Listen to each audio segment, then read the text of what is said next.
Welcome to Frickety Frack. We do talk back. Thank you for joining me in this episode. My name is Patrick, and I'm Frack. Frickety Frack, We Do Talk Back is a show where I discuss different aspects of fandom and how they relate to the gospel. And so I'm going to be going through an episode of Bleach, 1,000-Year Blood War, and connected to lessons from the Bible. I'll be continuing studying 1,000-Year Blood War until the conclusion of this season, part 2, the separation story arc. And I'll go in a different direction when this season comes to an end.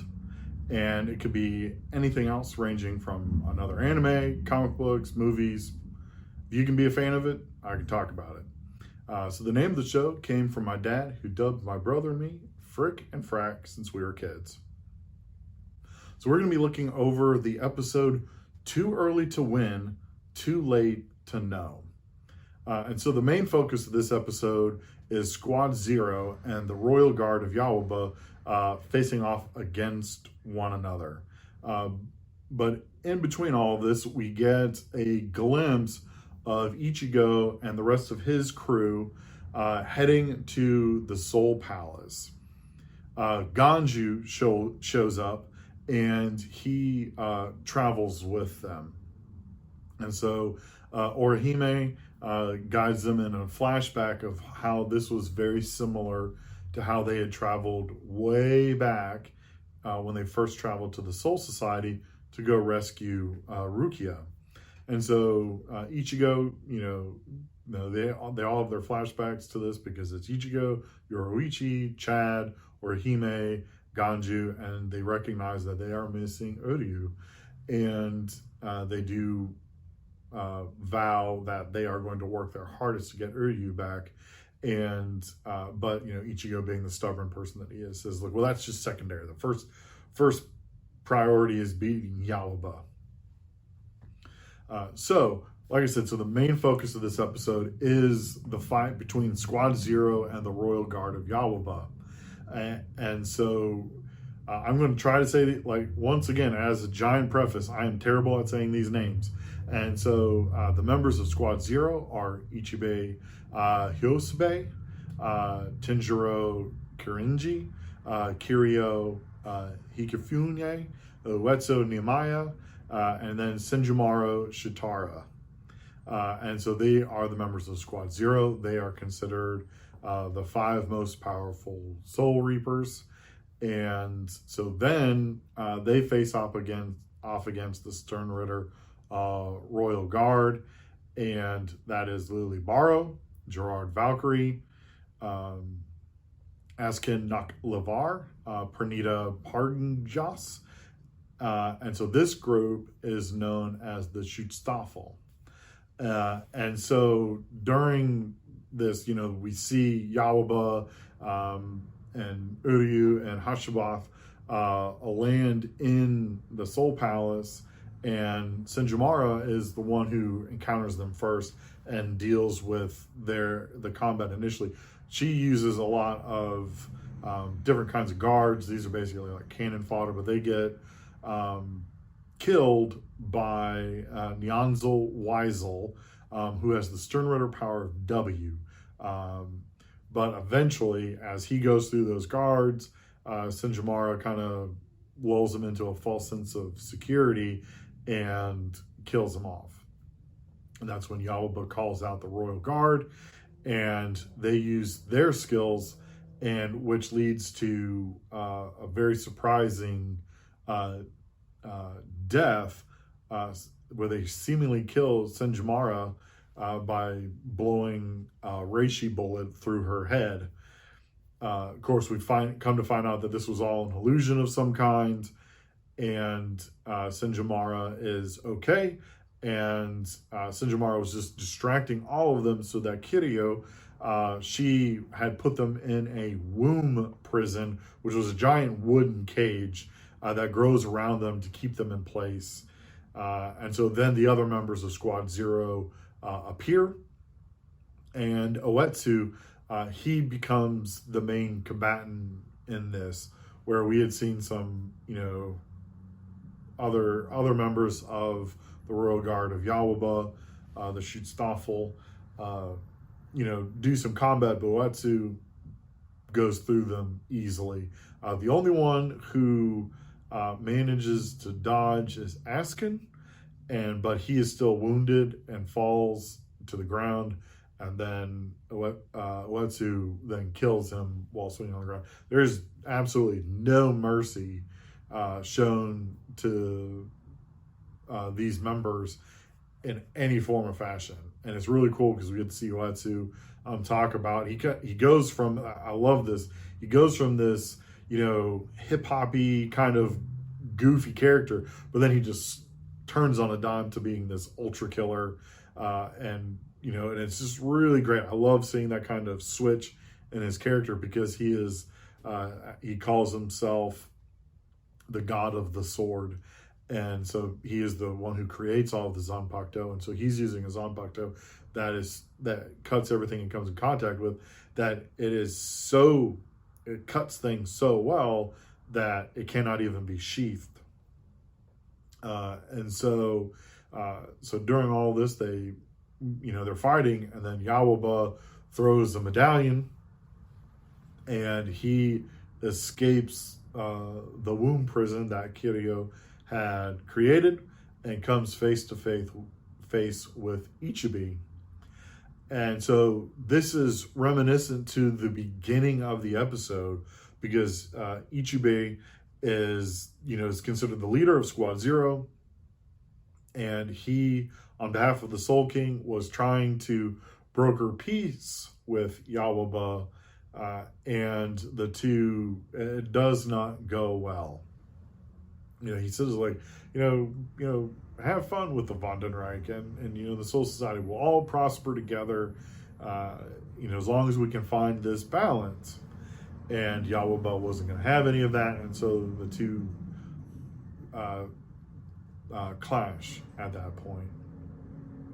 And so it's one of those interesting things where we get to see this, and we get to see, Ichibe has been playing a very prominent role in all this, but now we get to see more of him, and I do love his appearance and his bright-eyed, because he looks like this very optimistic person, but I think below all of that, he's actually that's kind of could be a very much of a facade, and he could be, it's just interesting. I really love seeing this, and so this is one of those episodes where we get to see we're going to be seeing all these new abilities, new fighters, and it's not the usual fare of Byakuya, Renji, Rukia, and Ikaku, because they've done theirs, so we're getting to see some brand new stuff. I'm really excited about that. So let's talk about the biblical theme for this episode. So this is Proverbs chapter 16, verse 18, and this is what this says: "Pride goes before destruction, and a haughty spirit before a fall." So I chose this proverb because the main defense so far in the fight with Squad Zero against the Royal Guard of Yawaba is coming from misdirection, so they could just set up a prison, and that prison is then set up to give the Squad Zero the optimum fighting environment. And so before that even happens, the Royal Guard, they kind of have this very proud and arrogant situation as they go, they set themselves up and saying, it's like, all right, well, this is going to be easy because we're, just that amazing. And then as Squad Zero sets up their prison and sets up their optimal environment, they kind of jockey and for position and brag about their own skills. So it's one of those things where, I see all of this going back and forth, that there is a lot of pride between Squad Zero and the Royal Guard. And so this takes us back to the proverb: pride goes before destruction, and a haughty spirit before a fall. And so, they have their own way of setting themselves up, and so can't wait to see what happens on how the Schutzstaffel turn the table on Squad Zero, because as we know, Ichigo is the main character of Bleach. So if he's not involved, then what's going to happen? And so for us as Christian, I struggle with this idea of an over domineering attitude and plays and pride in our skills. Now, I'm not saying that pride in your skills is a bad thing, but to the point of arrogance. So I want to applaud that at the time of this recording, just recently, was something that happened where the Miami Dolphins had a very dominating win over the Denver Broncos. They had the opportunity to score a scoring record for the most points scored by one team in a single game. Instead, the coach chose to have them kneel the rest of the game out. They could have scored 73 points and broken the record. And so I love that. I love that the coach decided to do that instead of, cementing their team. Now, should he have done it? I don't know. That, for any Miami Dolphin fans out there, you take that up with your own organization and your own team. I personally don't have a dog in the fight. But I want to recognize the restraint instead of just, running up the score constantly. And so I love seeing that. I remember in my own time as a water polo player that there were times when we would be getting really far ahead of our opponent. And I was a starter for quite a bit of it. And so I would get pulled. And so would, many of my friends, we'd be like, all right, let's, we got to get our other teammates minutes and reps and working out plays and things like that. And so then there are times when, our coach would have us be like, okay, well, you need to pass more than 3 or 4 times before anyone can shoot the ball. And so we would do that. We would listen to coach and do that. And so I want to put this out there for us as Christians, is that there are times when we can be really proud of who we are, and we have to show restraint, because we are called as Christians, each one of us are called to humility, that no matter what we are doing, whatever it is that we are facing, it is called to be in a humble spirit.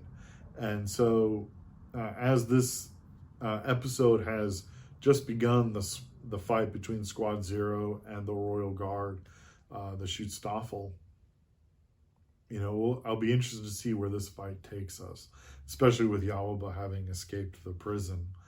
So we'll just have to see what happens. And so for us as Christians, we also need to remember to keep our pride in check, and remember that we're not supposed to be bringing glory to ourselves, but bringing glory to God. And so I will encourage you in that take the opportunity that when things go right, glorify God. But also when things go wrong, glorify God, because that defeats our enemies in that way, that if they are to gloat over us a victory of some kind where we fail or don't live up to expectations, but instead we glorify God even in our failures, that brings a great moment and a victory to God even in that. So I want to encourage you in that moment. All right, so let me rate this episode. So in this episode, it is clear that the fight with the Royal Guard is not over, and because it's just not that simple, especially in any form of shonen anime, and Bleach as well. I'll be interested to see what happens, and so because of all the newness, I was really excited about this episode. I can't wait to see more and more of the combat that is to come. So because of the excitement level, because of the tease, I'm going to give it a 4.75. It's just shy of perfect. It's because I want to see more so much that I wish we had seen more of what everyone else was going to do. And so just just shy of being perfect, because it's a great episode, and I am looking forward to the next one. I am so looking forward to the next part of this story and to see what happens. So it's 4.75. It's just like, I wish there was like 5 minutes more just to set up more of the action. And so that's why it's 4.75. All right, so anyone with questions for me about the biblical lesson that I talked about in this episode, or any other discussion ranging from anime, comics, or just anything in general, feel free to email me at frickityfracktalkback@gmail.com, or reach out to me on X at frickityf, or at frickityfrack on Instagram and Facebook. So please rate, review, and subscribe. Leave a comment below in the comments. If you have any questions, I do my best to answer them quickly. So feel free to make a comment in the YouTube comment below. But if you are listening to this on Spotify or wherever you get podcasts, make sure you rate, review, and subscribe, all that fun stuff. Remember that I love you. Most importantly, God loves you. And go release your Bankai.